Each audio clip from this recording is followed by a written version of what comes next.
Ancient Rome was the most powerful state in the ancient world. The Roman military was considered virtually invincible at this time.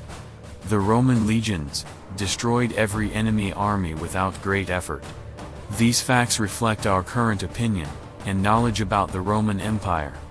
But the splendor of Rome was not always brilliant. How could such a disciplined, well-equipped and battle-experienced army be defeated? By the 3rd century AD, the Roman legions statistically won more battles than they lost. What circumstances led to this unexpected and extremely devastating defeat? We will answer these two questions in this video. Today we look at one of the biggest defeats in the history of the Roman Empire in more detail. Here we go.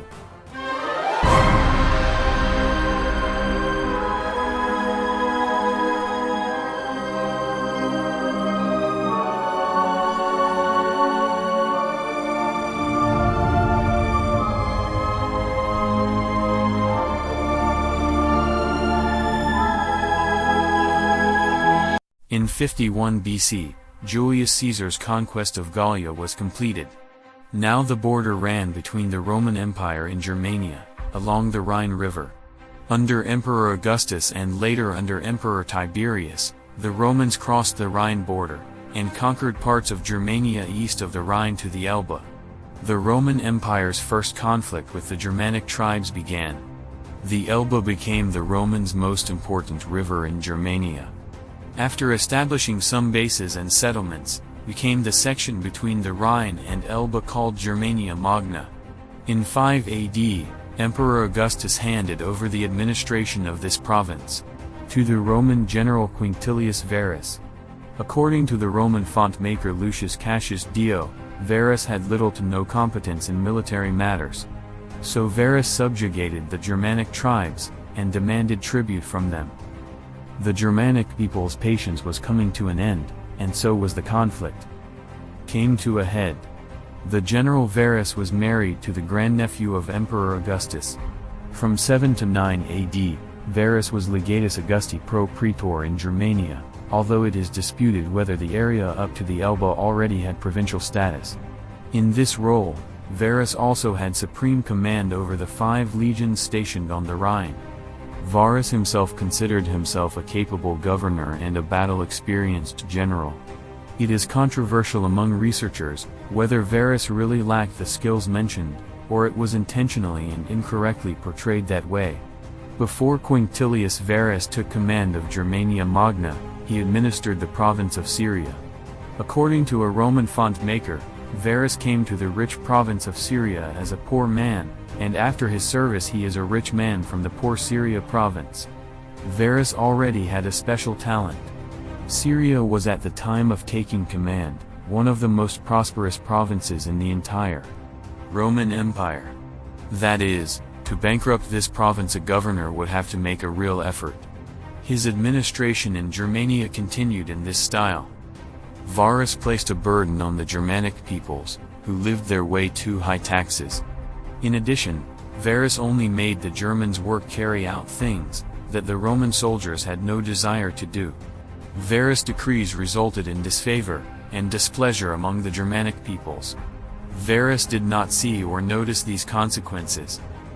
Varus relied on the Germanic peoples, accept these requirements from Rome without any ifs or buts. So that the working Germanic people are sufficiently motivated, they were promised Roman citizenship. But the attitude of the Germanic tribes towards the Romans remained steadfast, and so the Germanic people did not allow themselves to be lured. There was a lot of simmering under the peaceful facade of the Germanic tribes. The Germanic people secretly planned an uprising and an armed conflict. Rumors gradually trickled out to the Romans that the Marcomanni tribe and the Cherusci tribe planned an armed revolt. These rumors worried the Roman leadership. For preparing a perfective strike against the Marcomanni and Cherusci tribes, the Romans gathered several legions in Dalmatia, today's Croatia, and the province of Pannonia, which lies between today's Austria and Hungary. But things turned out to be different than expected. A fire broke out in these provinces in 6 AD, a huge uprising.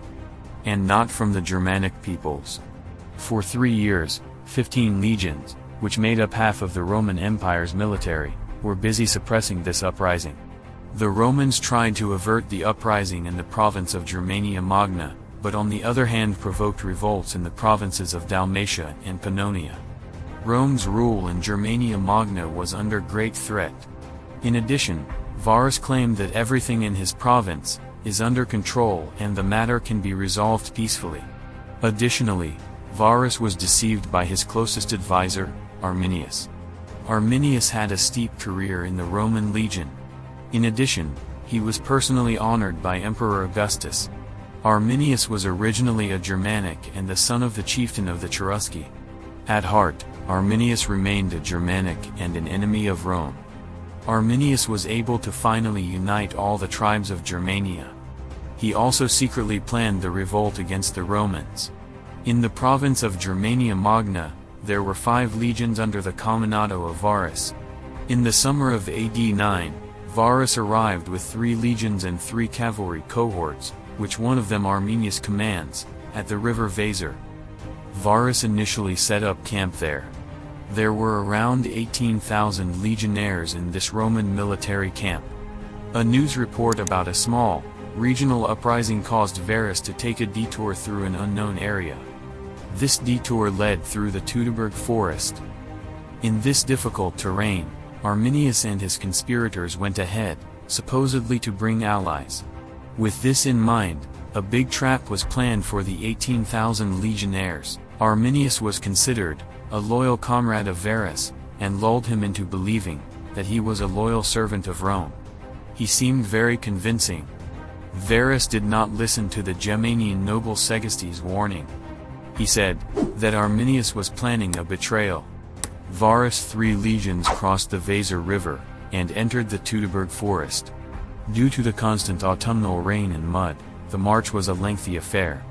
The thoroughfare was only a few hundred meters wide, and the Roman legions also had baggage trains such as catapults, provisions, and farm animals with guides. A 20 kilometers long colony of the 3 legions of Varus was formed. Arminius rode at the front of this long column. In the bushes and undergrowth, unknown figures scurried and ran. Suddenly the Romans were covered in a hail of arrows, spears and stones. Then they ran from all sides out of the bushes, and behind trees angry Germanic tribes approached the Roman colony. The Romans practiced hand-to-hand combat as they were taught in their training defended. But the heavily armed Romans simply disappeared in the mud puddles. The Romans had no chance against the fast Germanic tribes, who fought without armor. After Arminius successfully led Varus' army into a trap, he rode away quickly, and united with the attacking Germanic peoples. When Arminius saw Varus in battle, he hurled a spear at Varus. The spear struck Varus' horse. This fell into a mud puddle, and pushed Varus away.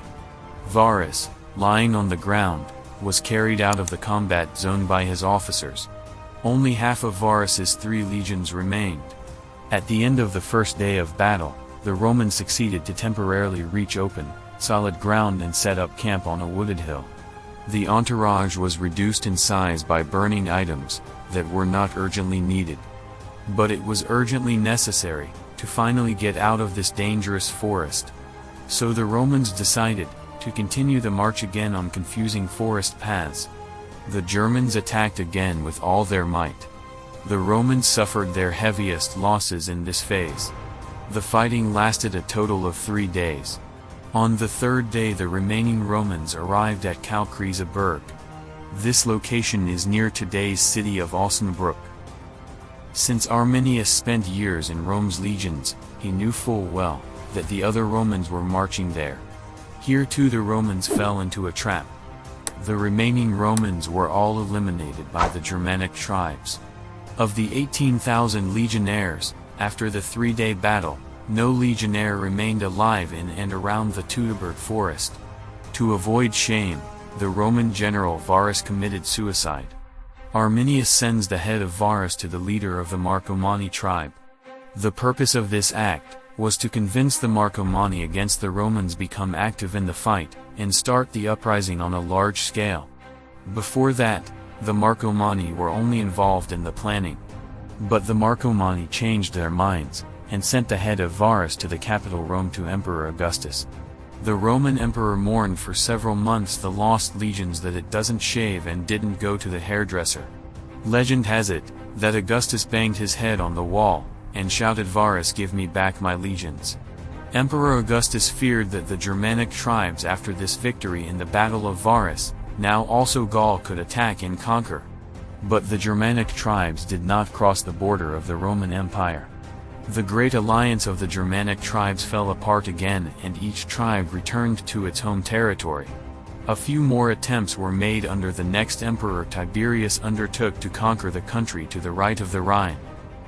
The general commissioned by Emperor Nero Claudius Germanicus was able to defeat the Germanic peoples in several battles between 14 and 16 AD. But despite the victory, the losses were high. The Romans recognized the area between the Rhine and the Elbe probably never managed to conquer. So the plan was abandoned. Even under Emperor Trajan in 117 AD, when the Roman Empire was at its greatest extent, this plan was not resumed. Although Emperor Trajan expanded the empire by several expanding territories, he knew the Germany Magna is practically impossible to take. Late in this period of history, becomes the significance of the Varus battle very clearly. I would like to thank you very much for watching this video completely. I hope you enjoyed the video. If so, please leave a subscription and a thumbs up. See you soon. Your channel History Best.